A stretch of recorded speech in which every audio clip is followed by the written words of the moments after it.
Ngayong araw pupuntahan po natin ang nagte-trending at pinipilahan na bagong-bagong Z Flip 6 at Z Fold 6 dyan sa may Samsung MOA. Let's go! Another day, another vlog. Ayan. So bago ang lahat mga sir, mag-almusal muna tayo, no? Kain tayo ng kanin, hotdog, tsaka yung ating nuggets dyan. For the go! So, schedule pala nung Samsung Watch Party sa may Samsung sa may MOA is 9 PM. So, tara mag tayo guys. Get ready with me. Ayan. So, ngayon mga sir is tamang terno lang tayo. No? Nabili ko lang guys sa may Shopee. Di bali, terno na siya. Meron na siyang jogger pants tsaka crew neck by Street Handed. Meron po tayong link dyan sa may baba. Check nyo lang po for the go. Huy! Shoes natin is Nike Dunk Low. Tapos, suot tayo ng accessories. Galaxy Watch 6. Tapos, suot tayo ng isang ring. Ayan. At syempre mga lods, spray tayo ng pabango by Versace Eros. So ayan, usik-usik tayo dyan mga lods. Ayan. At syempre mga lods, dala tayo ng switch. Lagay po natin sa ating switch bag. Ayan, okay na yun mga lods, for the go. Huy! Sabi nga ni Bini Sheena, Tapos mga sir, dumaan tayo ng SM San Lazaro para makapagpadala po sa LBC. Sakto, medyo konti lang yung pila, no? Kuha tayo ng number, tapos niyan, ox na yan. Tapos kinagabihan, labas tayo ng SM, mabang tayo ng taxi. Buti na lang, no? Mabilis lang yung pila. So nakakuha agad tayo ng taxi. Ayan. Tapos biyahe tayo pa MOA. Tapos konting kwentong kay Kuya Driver. Dumating tayo ng MOA is 8 PM. So sakto lang para medyo maaga-aga pa, no? Tapos share ko lang mga sir, no? Pagdating ko doon, nakakahiya kasi yung mga kasama ko. Ang tatangkad siya sang gagwapo para mga K-pop. Grabe. Tapos ayun mga sir, dumating na po tayo sa may venue, sa may Samsung sa MOA. And then pinapasok tayo sa may loob. So ayun, may konting chicha. Tapos nag-abang lang tayo mga sir ng kung anong pwedeng gawin or kung anong pagagawa sa atin. Tapos sa part na yun mga sir, tinuturo sa amin kung anong gagawin. Buti na lang hindi ako napili sa may pagrampa ng unit, no? So pinili lang dyan guys yung mga gwapo tsaka matatangkad. Di bali yung iba inatasan maghawak ng unit tapos pipicturan. Tapos ako inatasan ako maglinis ng lamesa. Eme! And then nag-start na yung watch party. Tapos nag-intro muna si Ma'am Lucy dyan para i-announce yung mga kung anong meron sa araw na yon.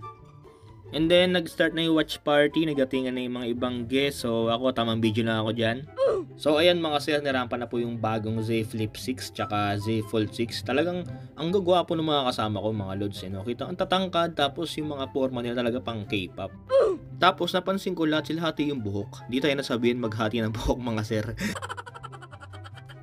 Tapos, yung mga ibang influencer dyan, yan, tamang post sila. Tapos, pakita ng unit, konting picture-picture. Tapos, may mga dumating na mga dancer, nag-perform sila sa Samsung Watch Party.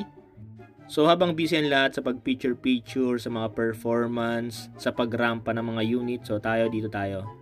Tamang chicha tayo dito sa may gilid mga sir. Okay mga chicha, kaso walang kanin. At yun, ito na mga sir, yung bagong Samsung Z Fold 6 na napaka-solid kasi napansin ko talagang parang wala na siyang crease. Tapos yung itsura niya guys, parang na siyang squared eh. Talagang ano siya, may kanto. So, sobrang solid ng build niya. So, ano rito guys, solid to. Sarap mag-ano rito. Mag-ML, mag-COD, mag-emulator. Diba? Kasi taas ng specs nito guys. So, ito kasi yung pinaka-flagship ngayon ng Samsung. Sa kapag ito kasi nabili mo guys, parang 2-in-1 siya. No? Kasi parang meron ka ng smartphone, meron ka pang tablet. So, ayan guys, pag nasa labas siya, diba? Pag naka-fold. So, ayan. Ano siya? Smartphone. Pwede ka mag-camera, mag-text, mag-YouTube, mag-Facebook, maglaro. Lahat pwede. So kung gusto mong bigger screen, kailangan mo lang i-open yung ating Z Fold 6. So instant meron ka ng tablet, no? So napaka-solid. Ayan. At syempre mga sir, ito yung ating bagong Samsung Z Flip 6. So solid yung specs nito. Tapos sa unang tingin mo, ayan, para lang siyang normal na smartphone. Tapos for example mga sir, maliit yung bag mo or yung dala mo is pouch lang, no? So pwede mo siyang tupiin. So kasyang-kasya to guys sa mga pouch natin. Tapos pag nakatupi siya, para siyang makeup guys. Ayan. Ang malapit pa dyan guys, kahit nakatupi siya, pwede mong gamitin yung camera niya. Less hassle kasi hindi mo na kailangan buksan yung ating Z Flip 6 para makapag-picture, no? For the go. Huy! Ito naman po yung mga sample na kulay para sa ating Z Flip 6. Tapos ayan pala mga sir, yung mga available na kulay para sa ating Z Fold 6. At dyan natapos ang pinipilahan at nagte-trending na bagong-bagong Z Fold 6 at Z Flip 6. Time check 11:20 na. Uwi na tayo, kain tayo ng burger steak sa bahay. Eme!